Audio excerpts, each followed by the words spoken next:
नमस्कार दोस्तों, मैं हूं आपके साथ आशीर्वाद। आप सभी का स्वागत है आईएएस मंत्रा के यूट्यूब वीडियो चैनल पर। आइए चर्चा प्रारंभ करते हैं इस स्पेशल इशू पर। श्रीलंका में क्या हुआ है दोस्तों?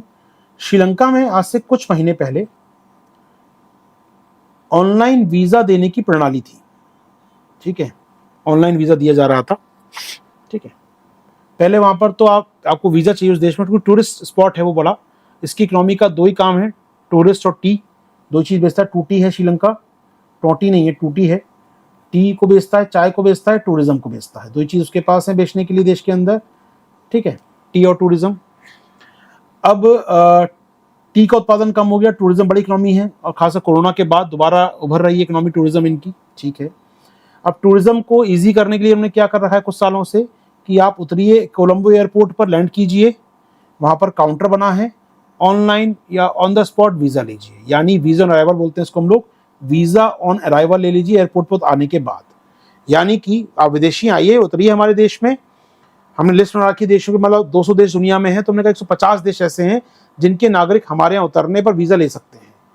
नहीं मना करेंगे, आप आइए, घूमने का वीजा लीजिए, ट्रैवल का वीजा लीजिए, टूरिज्म का वीजा लीजिए, कोई समस्या नहीं है। तो वीजा ऑन अराइवल था यहाँ पर। उतरिए एयरपोर्ट पर, काउंटर लगा है, वहां पर वीजा लीजिए, 15 दिन 20 दिन जितना रहना है आपको, और फिर घूमिए देश के अंदर। इस सिस्टम को थोड़ा और स्मूथ करने के लिए क्या किया उन्होंने, ई वीजा लेकर आ गए।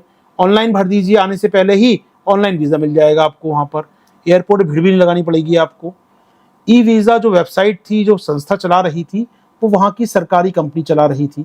सरकारी टेलीकॉम का, जैसे बीएसएनएल हमारे यहाँ पर है, वो चला रही थी कुछ दिनों पहले तक। लेकिन पिछले कुछ समय पहले, कुछ दिनों पहले ही, अभी मार्च अप्रैल में आते आते, ई वीजा चलाने का जो ठेका था या ई वीजा सिस्टम का जो कॉन्ट्रैक्ट था, वो एक नई कंपनी को दे दिया गया। ठीक है, नई कंपनी के पास आ गया, सरकारी कंपनी से दिया गया एक निजी कंपनी को। अब इस निजी कंपनी में कौन कौन पार्टनर है वो देख लीजिए एक बार, फिर हम आगे बढ़ेंगे आपके साथ। इस निजी कंपनी में 3 कंपनियां पार्टनर हैं। ठीक है,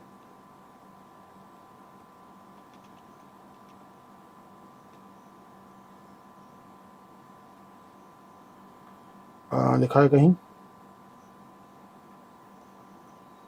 ठीक है, कंसोर्टियम में GBS technology services, IVS global services और वीएफएस ग्लोबल दोस्तों। ठीक है, तो 3 कंपनियां हैं, जीबीएस, आईवीएस और वीएफएस। 3 कंपनियों का पार्टनरशिप है ये।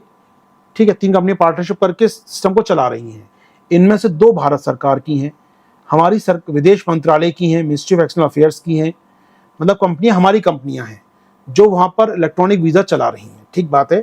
तो कुछ दिनों पहले क्या हुआ, सरकारी कंपनी से टेंडर लेकर दे दिया गया एक निजी कंपनी को, इसको चलाने के लिए। 3 कंपनियां हैं वहां पर, जिसमें 3 में से 2 भारत की हैं। अब जैसे अब क्या किया आपने, ये हाथ में आ गया भारत के, थोड़ा फीस बढ़ा दी होगी इन्होंने, थोड़ी सी फीस बढ़ जाती है। आमतौर पे कोई नई कंपनी आती है, टेंडर लेती है, ज्यादा पैसा देती है सरकार को, तो थोड़ी सी फीस बढ़ा देती है अपनी वो। तो इलेक्ट्रॉनिक वीजा की लेने की फीस को थोड़ा बढ़ा दिया गया। लेकिन सिस्टम पहले अच्छा काम कर रहा था, कोई समस्या नहीं थी, बड़े एफिशिएंटली काम कर रहे थे, कोई शिकायत किसी को नहीं थी, बढ़िया चल रहा था। लेकिन सरकार को लगा, मन में आया कि चलो दे देते इंडिया को, तो एक नई कंपनी बनाई हम लोगों ने मिलकर, हमको दे दिया गया ठेका ये। हम अब टोल हम वसूलते हैं, वीजा फीस हम वसूलते हैं, हमें थोड़ी फीस बढ़ा दी वहां पर। जैसी फीस बढ़ाई, लोग काफी नाराज हो गए। नाराज हो गए, क्या हुआ, नाराज होकर पहुंच गए वो वहां पर कोर्ट के अंदर। जनाब, ये आपने कर दिया, प्राइवेट कंपनी को दे दिया है, भारत को बेच दिया है एयरपोर्ट आपने, श्रीलंका की इकोनॉमी का आधार ही टूरिज्म है, और वीजा फीस बढ़ा दी है आपने, टूरिस्ट कम आएंगे, इकोनॉमी बर्बाद हो जाएगी हमारी, और ईद का तो कुछ नहीं, चले जाएंगे कुछ दिनों बाद।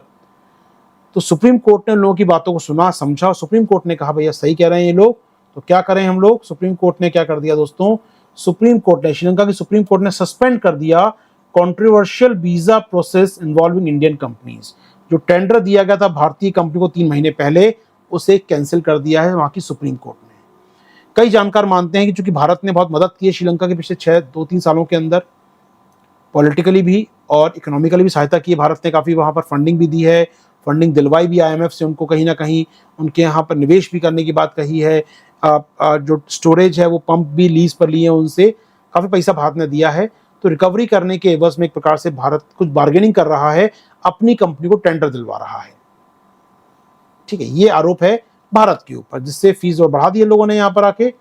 समझिए दोस्तों, सुप्रीम कोर्ट ने ऑर्डर दिया है कि ऑनलाइन वीजा सिस्टम को यहाँ पर जो नया सिस्टम है उसे बंद किया जाए, और जो पुराना चल रहा था, प्रीवियसली यूज हो रहे थे, जो सरकारी कंपनी चलाती थी वहां की, उसको दोबारा ऑन किया जाए, नया सिस्टम बंद कर दिया जाए। इस साल अप्रैल में हुआ था दोस्तों काम ये, वहां पर डिपार्टमेंट ऑफ इमिग्रेशन है, उसने नई वीजा प्रणाली लेकर आए थे, वो नया वीजा पोर्टल लेकर आए थे जिसको हैंडओवर किया गया 3 कंपनियों को। ठीक है, उन्होंने फीस बढ़ा दी थी दोस्तों। यहाँ पर पहले कौन सी कंपनी चलाती थी? मोबीटेल। तो पहले सरकारी कंपनी थी दोस्तों मोबीटेल, सरकारी के बीएसएनएल हमारे यहाँ पर, उसका नाम मोबीटेल वहां पर सरकारी कंपनी है, वो चला रही थी, बढ़िया चल रहा था पोर्टल, हैंडओवर कर दिया 3 कंपनियों को। उससे काफी नाराजगी बड़ी लोगों में। तो जीबीएस टेक्नोलॉजी और आईवीएस ये भारत सरकार की कंपनियां हैं दोस्तों, ये मिनिस्ट्री ऑफ एक्सटर्नल अफेयर्स की कंपनियां हैं हमारे यहाँ, विदेश मंत्रालय कंपनियां हैं हमारे यहाँ पर। ठीक है, चलिए, तो कॉस्ट बढ़ गई इससे, यहाँ पर इससे काफी नाराजगी हुई, टूरिस्ट के लिए कॉस्ट बढ़ गई, इससे नाराजगी हुई देश के अंदर और कंपनियों को हटाना पड़ा हमारी कंपनी। तो दोस्तों कैसा लगा ये वीडियो आपको बताइए कमेंट बॉक्स में। आप ज्वाइन कर सकते हैं मेरे संग मेरी करंट अफेयर्स क्लासेस दोस्तों, जो उपलब्ध हैं जीएस विद आशीर्वाद ऐप के ऊपर, जहां डेली क्लास होती है और नोट्स प्राप्त होते हैं। इसके अतिरिक्त आप जुड़ सकते हैं ऐप पर हमारे पीटी और मेंस के विशेष कार्यक्रम पर। लॉग इन कीजिए हमारी ऐप पर। Thank you.